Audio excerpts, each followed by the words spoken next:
What up, Hyperchange? Welcome to another episode. Today we're going to be talking about Twitter. News has come out that activist investors, namely Elliott Management and billionaire Paul Singer, are pushing for changes at the company, specifically trying to replace Jack Dorsey. Shout out to my roommate Leo, who got me thinking about this and honestly struck a chord, because this is like my biggest pet peeve, is Wall Street activist investors trying to change companies when they don't really know what they're doing and just getting involved when they're not supposed to. I think this is a perfect example of it. And I have been personally thinking about potentially investing in Twitter stock for a long time, actually, because I don't know, I love the product. Of course, a bunch of you probably follow me on Twitter. I use it all the time. It's my favorite social networking app. I'm just a big fan of the service and feel like there's a huge potential as it becomes a staple of the digital economy for public figures, journalists, all sorts of people really, to get their voice out on the world, distribute their thoughts and ideas for free across the internet. Anyway, I love Twitter. Huge fan of what it stands for. And I think Jack Dorsey is a brilliant CEO, amazing leader, owner, operator, founder, has been turning around the company for years. And so when I read this news, I was like, it made me so mad, and I think anyway, I just want to get into it. So this is the news that comes out on Friday. Elliott Management's Paul Singer seeks to replace Twitter CEO Jack Dorsey, sources say. So Elliott Management founder and billionaire Paul Singer seeking to replace Jack Dorsey. So this is pretty common. Paul Singer and Elliott Management are what they call an activist investor or investment fund. So basically they'll buy a big stake in a company and say, hey, we think this is undervalued for reason X, and we're going to push the board to make changes, sort of campaign to get shareholders on board to vote, either actually do a vote and force changes or just put so much pressure on the company that the board makes these changes ahead of time. But the point is they're these activist investors that try and change something with companies when there's something they think is going wrong. And the main thing they think is going wrong with Twitter is Jack Dorsey. So Elliott is pushing for Dorsey's removal in part because his attention is split between running both Twitter and Square and Dorsey's desire to move to Africa, the person said. So we don't have anything official on this. This is just a rumor, but what I'm hearing and reading is Elliott Management took about $1 billion stake in Twitter, something around there, a few percentage points ownership of the overall company, wants to push Jack Dorsey out. Their biggest reasons is that he hasn't been doing enough for the company to unlock value from a product standpoint, it seems, and he's splitting his time as CEO of Twitter and Square, and he's basically planning to move to Africa, which they think is a bad thing. So I want to debunk all of those claims, and I just think they're totally misinterpreting this. And I actually am like this close to just buying Twitter stock. I have been that close to buying Twitter stock for a long time, but now I'm this close to just buying it just to be able to like launch a campaign against Elliott Management, because I think they're going to ruin Twitter, and it's just a disaster. Because first, let's talk about running two companies. Yes, Jack Dorsey is running two companies. Yes, that's unusual. Yes, most people think that's crazy. Obviously, I'm a little bit biased because I'm a big investor in Tesla. Elon Musk, also one of those people running multiple companies at once extremely successfully. I would argue Jack Dorsey has been doing the same. I mean, Square's share price and just value creation has been absurd. Tens of billions of dollars of market cap, totally disrupting the payment space and fintech space with the Cash App, as well as their Square payment terminal. I mean, I think Square stock is another company that I'm really fascinated by, has been executed, leading on so many different tech initiatives, and I think he's just frankly done an amazing job running that company. So when you look at his leadership from just Square's perspective, amazing job. Now Twitter, Jack Dorsey was an original founder of Twitter. He's sort of like this crazy hacker guy, big fan of his, and he originally built Twitter with a couple co-founders, left the company after things started heating up. They started raising more VC money, getting ready to IPO. Twitter was extremely like the hottest company in Silicon Valley because Facebook had just IPO'd, or was looking like they were going to IPO, was worth $100 billion. Everyone was like, ooh, Twitter's the next Facebook. They're growing like crazy. Everybody wanted into Twitter. So at the same time, Twitter hires this sort of big shot executive CEO, Dick Costolo, to run the company, prep them for IPO. What happens when Dick Costolo runs the company?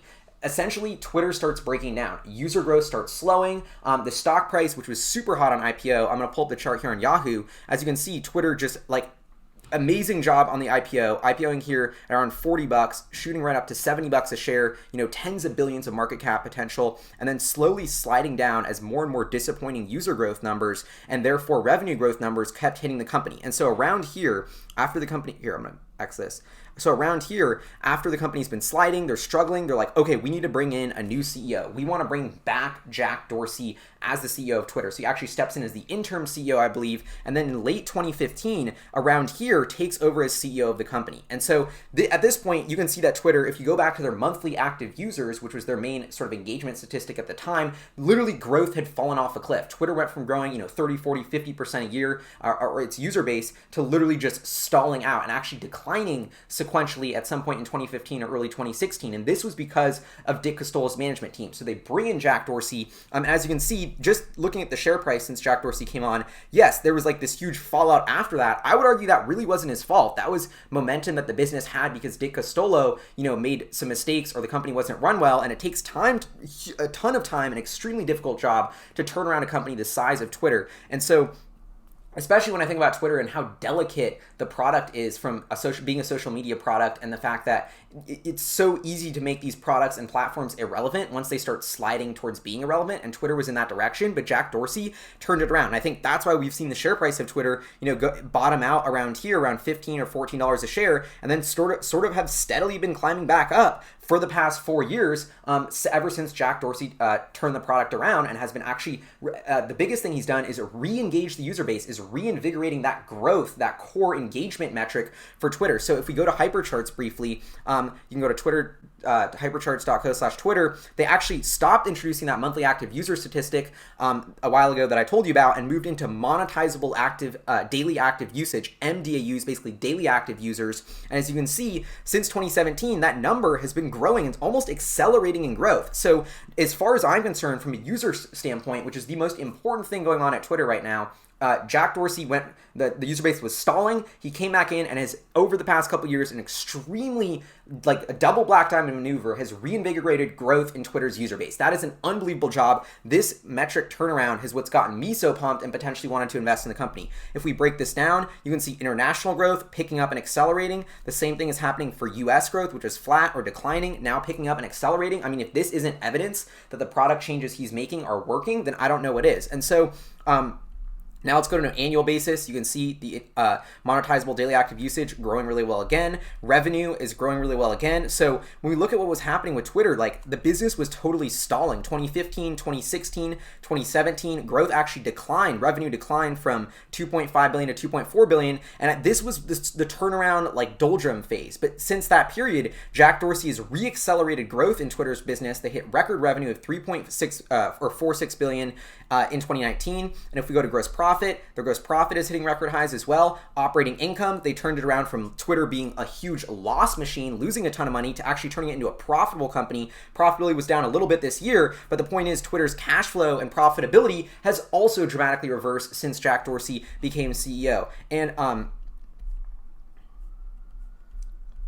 the other thing I wanted to point out here is the cash flow of the company been extremely strong. As you can see, even if we just go to free cash flow, Twitter almost doing 700, 800 million in free cash flow per year. And when Jack Dorsey took over, it was basically negligible. So the cash profile of the business has exploded. Now they have 6.6 billion in cash, the most they've ever had on their balance sheet. So when I look at Twitter from a fundamental perspective, sure, maybe the stock price hasn't outperformed every index or every tech company since Jack Dorsey took over, but you're not reading in between the lines. The stock price had to still fall out from Dick Costolo, and when you look at the underlying metrics, we're talking about engagement with DAUs, we're talking about revenue, we're talking about profitability, we're talking about cash flow. So that sums up my argument of can Jack Dorsey run Twitter and Square at the same time? I would say Twitter's performance on every single metric that I care about is improved dramatically and turned around since Jack Dorsey became CEO. Not easy. Square continued executing on fire, disrupting hundreds of billions of dollars worth of banking industry, on its way to becoming a much bigger company while Jack Dorsey's running it. I mean, this is literally one of the best resumes in all of business that exists right now,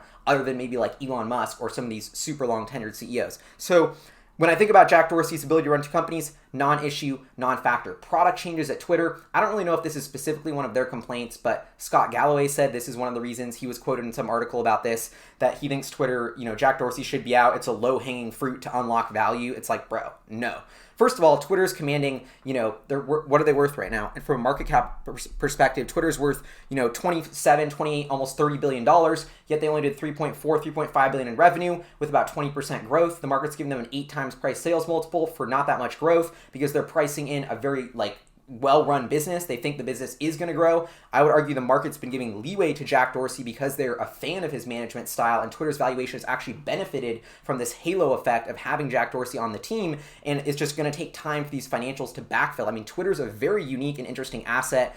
They have a monopoly on what Twitter is. I mean, you turn on any TV channel, they're talking about what world leader tweeted, follow any celebrity. Their de facto account to make these big statements is Twitter. It's just become a public utility and pipeline of society. already. I think the value is more than the financials have, and that's why from an earnings and price sales and price cash flow perspective, it looks very expensive. But anyway, the point I wanted to get back to is these product changes that Twitter's made. They switched the move to 280 characters, which I think personally for me increased engagement significantly.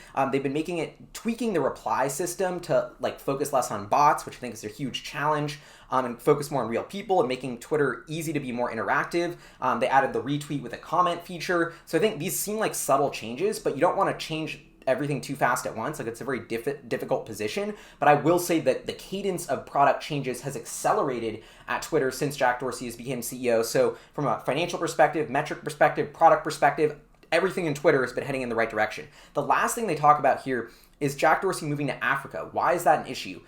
I think that's like a brilliant move. Like Jack Dorsey is kind of like this, eccentric, tech billionaire guy, and he wants to move to Africa for a few months and see what's up and like move Twitter there and be running his companies from there. Like, I don't think this is a bad idea. I think when you think about the next couple decades of how the globe is evolving, where there's so much growth potential for startups and technology, Africa is like one of the first things that comes to mind with a huge young population, entrepreneurial, huge potential. Jack Dorsey being one of the first tech companies to get out of the Silicon Valley bubble, see what's actually happening in Africa.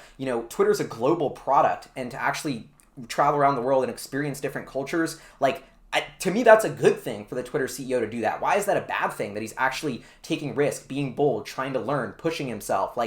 I don't know. I just think it's easy to from an MBA spreadsheet perspective to say, oh, he's running 2 companies. We should just, check that box and fix that. He'll be more efficient. It'll be more efficient if we get a CEO who's just focused on this. We need a CEO that lives in Silicon Valley because that's what every other CEO does, And it's we need a CEO who's pushing more product updates just to show investors that we're doing something, even though they could make the product worse. These are all these short-term minded, MBA, Excel spreadsheet changes that may increase the value in the short term, but I'm actually worried could really damage what Twitter is. I think it's a public utility. It's a super important product and platform that I love using, and I think putting someone in who doesn't think long-term, who's not a founder, who is one of these MBA and business executive types, could really ruin what the core product is, could ruin its core values, could ruin this focus on the long-term vision. I mean, what happened the last time Twitter brought in an MBA CEO? Dick Costolo, the valuation got crushed. All the engagement metrics went in the wrong direction. The product changes went even slower. So I think the evidence shows that having this owner-operator founder of Jack Dorsey, he is the person to be running Twitter. He's super young. He's super passionate. He has big ideas. I just think it's exactly what Twitter needs. And so this is one of those stories where it just grinds my gears. I don't know how to describe it other than some fancy billionaire in some office tower. I probably have more Twitter followers than everyone at Elliott Management combined. They don't even use Twitter, yet they're going to sit in the boardroom and try and tell everybody how to run the company. That's exactly the problem